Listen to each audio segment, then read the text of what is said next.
Welcome to Forza's testing ground. There's been a recurring theme among faster drivers, claims about what actually makes you faster on the track.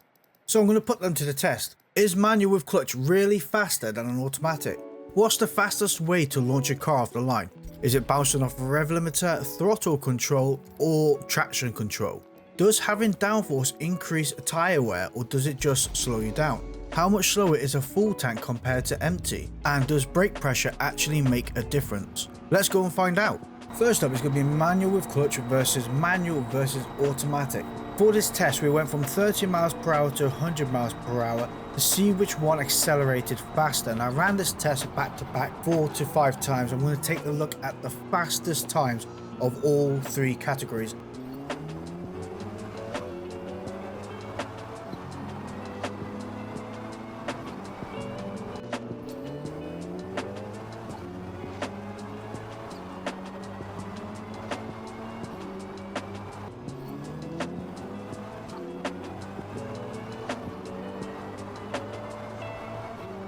So manual with clutch managed to do it in 7 seconds. But let's have a look at what manual can do.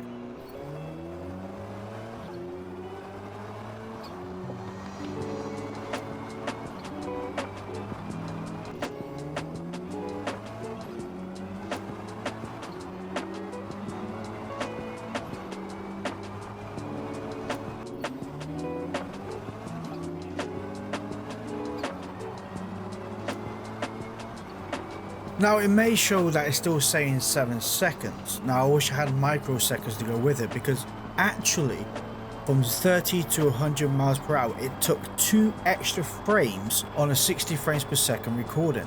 Minute, but still a difference.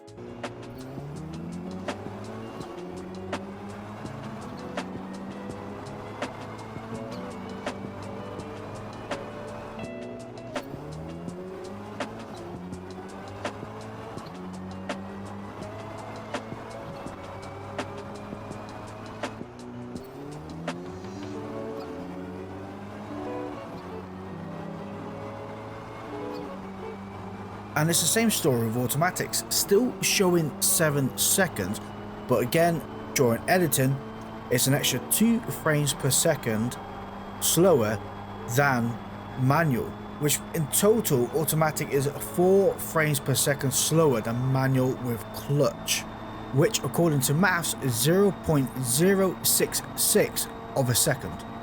Now, yes, you can argue that in the manual or manual with clutch, you do have more access to the rev band. You can go right into the red and change gear where you choose to do so. But for the sake of fairness, I changed gear exactly the same place as an automatic transmission, which really shocked me, the results, to be fair. I was expecting the automatic to be quite a bit slower.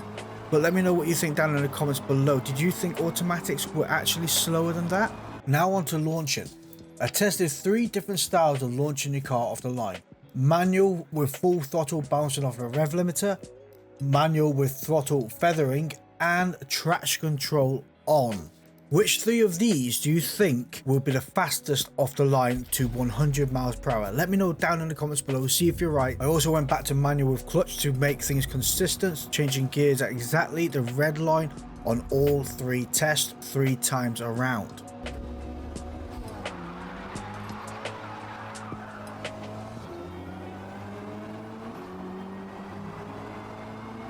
So for the first run, we managed to do it in 9 seconds.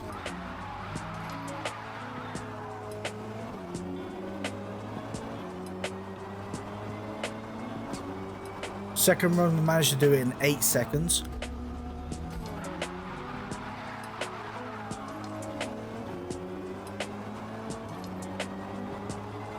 And for the third run, we managed to do it again in 8 seconds time. Let's try launching the car as if we had launch control, holding it at 4,000 to 4,500 RPM and launching it off the line, trying to reduce that wheel spin and see if we can get up to speed quicker than you would just bouncing off the rev limiter. It seems to be 1 second slower for the first run.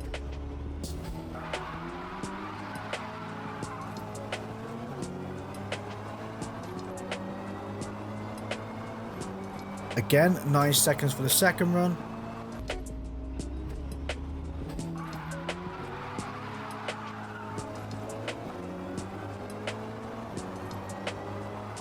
Interestingly enough though, holding at 5,000 RPM yielded a result of 8 seconds to 100 miles per hour, so maybe holding it at 5,000 is the better option. Now let's check out what it's like if we had traction control on and buried our foot to the floorboard.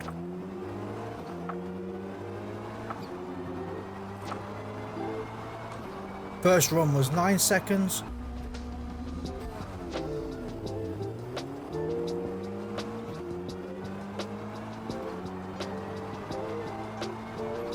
Second run was 9 seconds.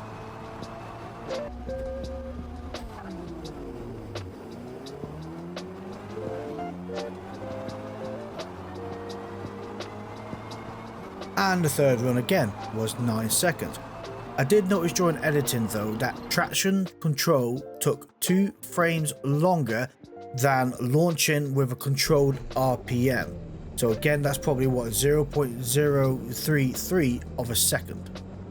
Question is though, was you right in thinking that bouncing off the rev limiter to launch away from the start line is the fastest way of doing it, or did you think that controlled launches were quicker, or was you different and actually thought traction control might actually be the better option? Next up, let's take a look at downforce. Now for this test I've turned on all the assists, so the AI is driving the car. What I have done is only added 20% fuel, made the tyre wear 10 times, so to speed up the process, and see how many laps it takes for us to go around the track before both front tyres hit 0% tyre wear.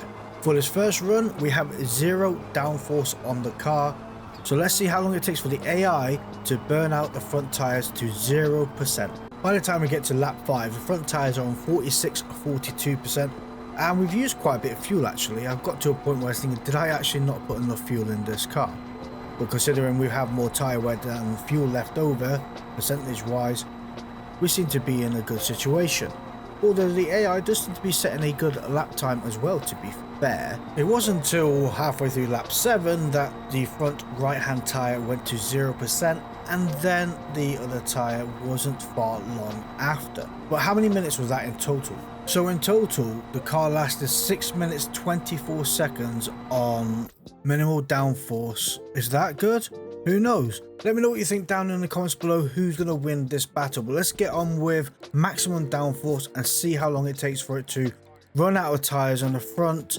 Let's get those predictions in.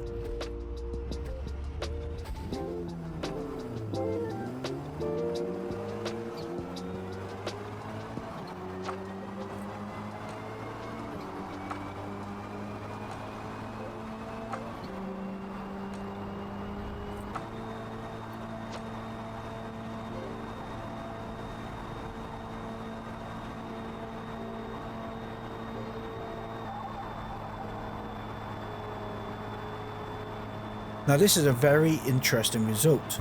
It says 7 minutes 1 second. That's how long the tyres have lasted till they're both on 0. We are both, as before, on 8 laps. But did it generally actually last longer? Well, the answer is yes, due to the fact of we're further around the track than we were previously when the tyres ran out without downforce. So does downforce increase the longevity of your tyres? To an extent, yes. I actually think it's more the fact of at the latter part of the race without the downforce, we was actually slipping the tyres far more, thus increasing tyre wear. One thing to bear in mind though, it has taken us longer to complete the full cycle of 8 laps than it has done in the previous race. Not by a lot actually, the margin was quite small. I think it's in total just about 20 odd seconds slower over 8 laps with maximum downforce than with minimal downforce. So again, on top of that, a very interesting result.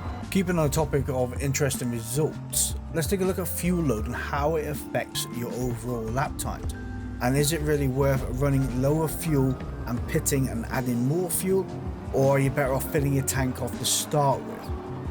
So for our first test, we're going to send the AI around the track with 10% of fuel and see how long it takes for them to run out. 3 laps in and we're already down to 5% fuel, so it is burning through it rather fast. But the total time till the car started spluttering and slowing down was 4 minutes and 49 seconds. But according to the leaderboard, our fastest lap time was a 51.647 seconds. Hold up though, because we're going to fill the tank now and send the AI around again, see how fast our lap times, or actually how much slower our lap time is going to be. Again, what do you think? Let me know your predictions down in the comments below. You know, it's quite funny really, because it's yielding quite interesting results.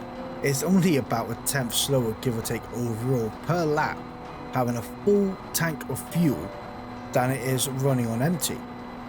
But the thing is though, if you're behind someone in the slipstream, that tenth is then no longer a problem, shall we say, because they're dragging you along with them.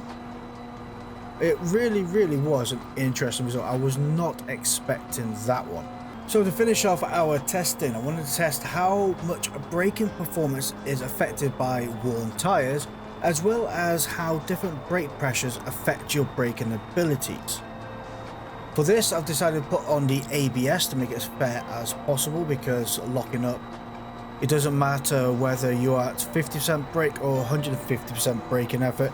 If you lock up, you're just skidding regardlessly. So ABS will be turned on. We're going to be braking from 100 miles per hour to 0 and timing how long it takes to fully come to a stop. Forgot to mention that I've put tyre wear down to 0.5% and put 50% fuel load on the car and removed all downforce. So everything is going to be set the same for all the runs.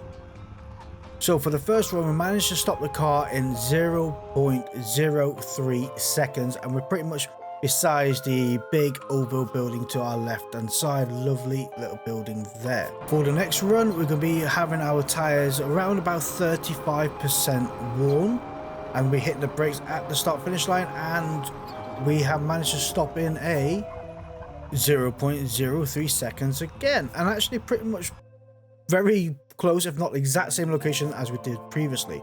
Let's go again. Now with tyres on moderate to severe wear, roughly about 10% left in them, we managed to stop the car in 0.04 of a second, and that fourth second definitely felt a lot longer. Now let's get on to the topic that's very hot at the moment, which is braking pressure. Now we're going to set the car to 85% braking pressure, max out that brake pedal, and see how long it takes to stop.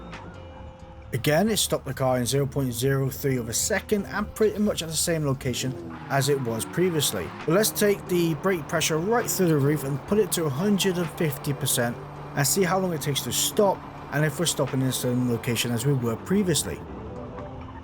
Okay, that's a result I was not expecting. Still 0.03 of a second, but I was 6 frames per second faster at stopping this time around than I was previously. So 6 frames a second, that's near enough a 1/7 of a second quicker at stopping from 100 miles per hour. And as you can see from the position we have stopped at, we have stopped much further away from that building to the left hand side than we have done in the previous stoppings. Yeah, that result definitely was unexpected. Was you expecting that? Let me know down in the comments below. If there's anything else you'd like me to test out, again, let me know down in the comments below. Thank you all for watching. See you all next time. Goodbye.